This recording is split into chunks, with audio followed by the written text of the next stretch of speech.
आरोपी शुभम खैरनारला आज कोर्टामध्ये हजर केलं जाणार आहे। आरोपी शुभम खैरनारची पोलीस कोठडी आज संपते।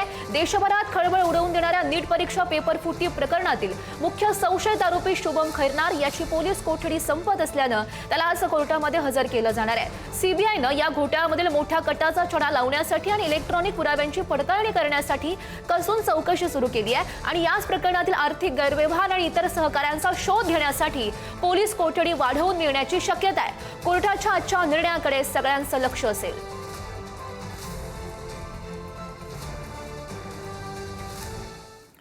प्रश्न पुरवण्याच्या बदल्यात मनीषा हवालदारनं रोख रक्कम स्वीकारल्याचं सीबीआय तपासातून स्पष्ट होत आहे। नीट संबंधित प्रश्नांची हस्तलिखित नोंदी तयार करून स्वतःकडे ठेवल्याचं तपासामध्ये उघड झालंय। संबंधित प्रश्न व्हॉट्सअप आणि प्रिंट आउट काढून वापरले। मनीषा हवालदार यांना 25 तारखेला दिल्ली न्यायालयामध्ये हजर करण्याची आता शक्यता आहे। नेमकं काय घडतंय यामध्ये बघणं अत्यंत महत्त्वाचं असेल।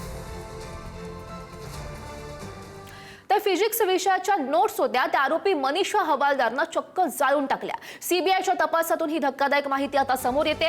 पुरावे हाती लागू नयेत म्हणून आरोपीनं नोट्स जाळल्या। मनीषा मांढरे सोबतच चॅटही हवालदारनं डिलीट केल्याची माहिती आता प्राप्त होते। सीबीआयच्या तपासात ही माहिती प्राप्त होते। आरोपी हवालदारनं फिजिक्सच्या नोट्स होत्या त्या जाळून टाकलेल्या आहेत। सोबतच मनीषा मांढरे सोबत जे चॅट केलेलं होतं व्हॉट्सअपवर ते सुद्धा मनीषा हवालदारनं डिलीट केल्याची माहिती प्राप्त होते। सीबीआयनं चौकशी केली त्या सीबीआयच्या तपासात ही माहिती प्राप्त होते।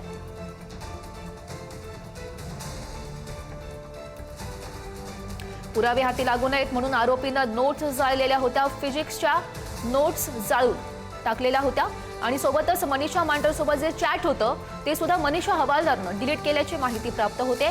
सीबीआयनं या सगळ्या प्रकरणाची चौकशी केली आणि त्या चौकशीच्या माध्यमातून ही माहिती प्राप्त होते।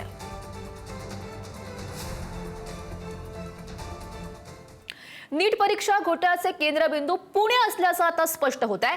पुण्यातील 3 शिक्षकांना सीबीआय कडून अटक झाली आहे। पेपर फुटी प्रकरणात एनटीएच्या विश्वासार्हतेवर प्रश्नचिन्ह आता यामुळे उपस्थित होत आहे। संशयास्पद शिक्षक नियुक्तीमुळे परीक्षा मंडळाचा कारभार हा आता चव्हाट्यावर आलाय।